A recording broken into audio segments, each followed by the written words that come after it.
안녕하세요. 안녕하세요. 선 넘는 목사 김재원 목사입니다. 정영주 목사입니다. 저번 주 우리가 가인과 아벨에 대한 이야기 이야기 했었잖아요. 오늘은 이제 하나님께서 처음으로 우리 인류에게 심판을 보여주셨던 심판의 역사. 하나님께서 인류를 지었던 것을 후회하셨대요. 그렇죠. 와, 이거 어느 정도 되면 후회를 했을까?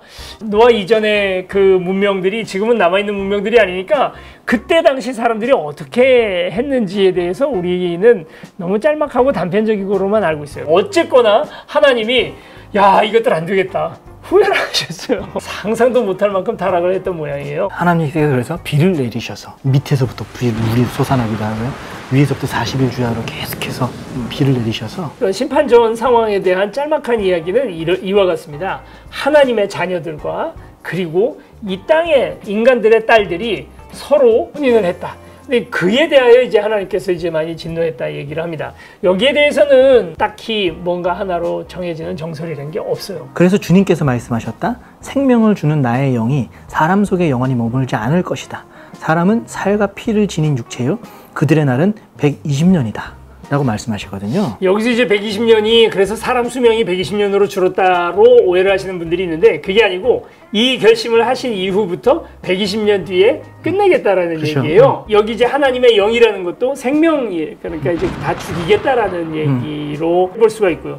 근데 도대체 하나님의 아들들이 누구예요, 이거? 어떤 학자들은 이게 천사다 라는 얘기를 하는 사람도 있어요. 천사하고 사람하고 결혼할 수가 있나요? 예전에 노아 용서에 관련돼서 영화가 하나 있었어요. 그 러셀 크로우가 주인공을 맡아가지고 네네네. 조금 판타지스럽게 만들었거든요. 하나님의 아들들은 누군지 나오진 않아요.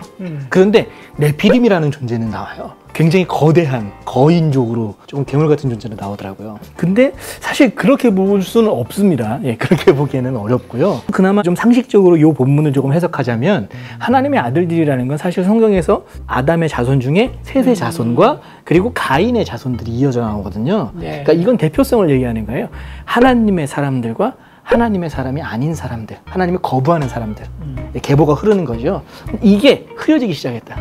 여러 설들이 있고요. 지금 목사님처럼 얘기하는 것도 하나의 설이에요. 설입니다. 맞아요. 다만 중요한 건 무엇이 되었건 성범죄가 문제였다라는 사실. 성적인 어떤 음란함 때문에 하나님께서 진노했다는 사실만큼은 확언할 수 있는 것 같아요. 그 사회가 왜 이게 금지되었고 왜 이것 때문에 하나님께서 진노를 하셨는지는 우리는 모른다. 모르는 건 모른다라고 말해요. 그 성경이 여기에 대해서 다른 주석도 하지 않고 있어요. 그렇죠. 그 얘기는 무슨 얘기냐면 알 필요가 없는 거예요. 그렇죠. 뭐였는지 모르겠지만 어쨌든 성적인 어떤 타락들에 대해서 하나님께서 마음 아파하시고 그에 대하여 진노하셨는데 싹 쓸어버리기로 생각을 하신 겁니다. 그렇죠. 와, 이거 하나님 과감하셔요. 하나님이 정말 진노하셨어요. 그래서 120년 뒤에 그렇게 하기로 마음을 먹으시고 그리고 노아 한 사람을 예비를 하시는 거예요. 다 죽이진 않았어요. 노아를 향해서 했던 표현 중에 하나가 이는 당대의 의인이었다. 그 앞에 에녹이라는 사람, 하나님과 동행하던 사람, 죽음을 보지 않고 넘어간 사람도 있었지만 거의 그에 필적할 만한 노아라는 사람이 있었다라고 얘기를 해요. 그 사람을 통해서 인류를 보존하기로 결정을 하신 거죠. 사람만 살린 게 아니에요. 동물들도 함께 살리셨죠. 동물들을 같이 살리십니다. 그래서 120년 동안 노아가 한 일이 뭐냐면 그 하나님의 음성을 듣고 산에다가 배를 만드는 거예요. 이게 무슨 몽골의 잠수함 만드는 거랑 비슷한 얘기야. 그걸 다 얘기를 해줍니다. 재료는 뭐를 써라. 역청을 발라라. 물이 새지 않도록. 물이 새지 않도록. 길이 몇 비트, 그렇죠. 높이 몇 비트, 폭 얼마 다 얘기를 해줘서 방주를 만들었다는 겁니다.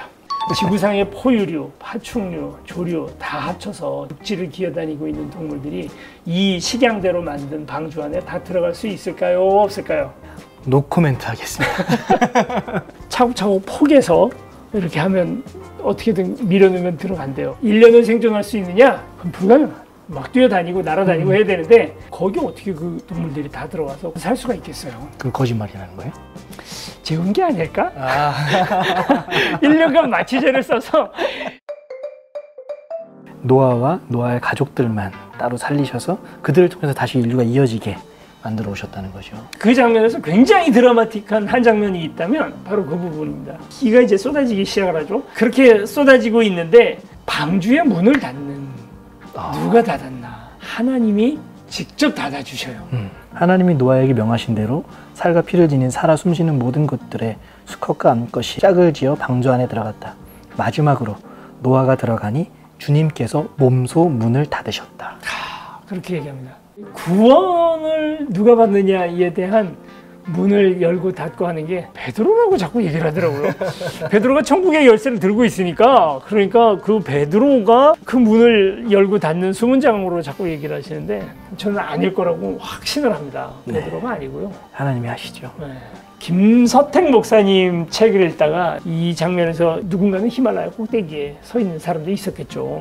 누구는 그냥 바다에 있었고, 바다 쪽에 있었던 사람들이야 빨리 죽었겠지만 히말라야 꼭대기에 있던 사람들은 그 사람들보다는 월등히 높은 고지에 있잖아요. 그 사람은 살았을까? 우리가 하나님의 징계를 피하는데 나는 저 사람보다 착해, 쟤는 지옥 가겠지, 나는 그 애보다는 착하게 윤리적으로 도덕적으로 살았으니까 나는 괜찮지 않을까? 그런 거 없어요.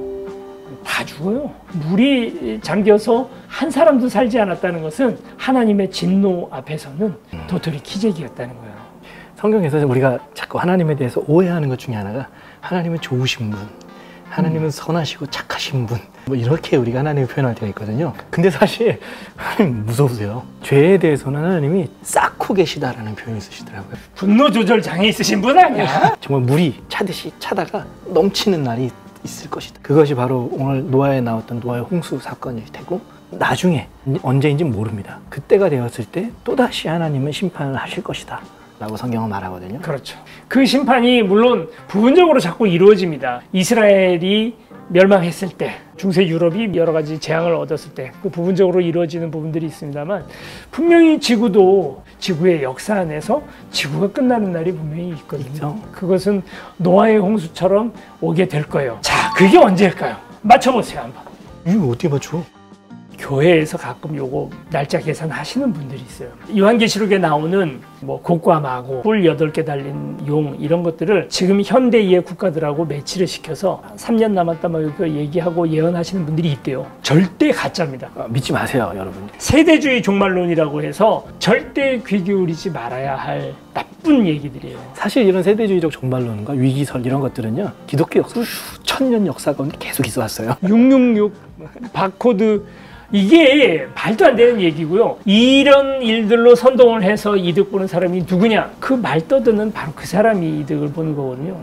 예수님이 종말에 대한 시간에 대하여서 해준 얘기는 딱 한마디입니다. 아들도 모른다. 안다고 말하면 절대 믿지 마라라고 얘기를 하셔요. 마지막 날까지 안 알려주실 겁니다. 그 얘기는 더 무서운 얘기예요. 사실은 오늘일 수도 있다는 얘기거든요. 초점이 미래에 있는 게 아닌 거예요. 미래의 어느 시점에 있는 게 아니라 오늘이 있는 거예요.